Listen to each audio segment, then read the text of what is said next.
வணக்கம். தோட்டத்தில் இன்றைக்கி நான் ஒரு அரக்கனை பார்த்தேன். அந்த அரக்கனை பிடிச்சி நசுக்கி கொன்னாச்சு. இந்த அளவு பெரிய பூச்சியை என் லைஃப்பில் நான் பார்த்ததே இல்லை. ஏன் அடீனியம் செடியோ அப்படியே அந்த புதுசாக தளிர் எல்லாம் கடித்து நல்லா தின்னுட்டு ஜாலியாக உட்காந்துட்டு இருந்துச்சா, நல்லா பிடிச்சி நசுக்கி கொன்று விட்டேன் இன்னைக்கு.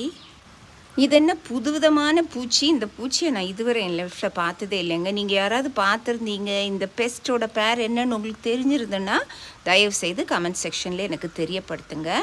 பூச்சியை பார்த்தாச்சேன்னு அப்படியே விட முடியுமா? அதை நசுக்கி கொல்லாமல் விட்டால் என் செடிகள் எல்லாம் அழிச்சிரும். என்னோடய அடீனியம் செடியோட ஒரு கிளையில் இருந்த தளிர் பூ எல்லாத்தையும் கடிச்சு சாப்பிட்ருச்சு. அதை நசுக்கி கொன்ன பிறகு பாருங்கள், வயிற்றுலேருந்து ஃபுல்லாக இலையும் தளிரும் தான் வெளியே வருது. ஃப்ரெண்ட்ஸ், என் சேனல் பாருங்கள், சப்ஸ்கிரைப் பண்ணுங்கள். நிறைய லாங் வீடியோஸ் இருக்குது, பாருங்கள். நிச்சயமாக உங்களுக்கு என் சேனல் பிடிக்கும். Happy gardening.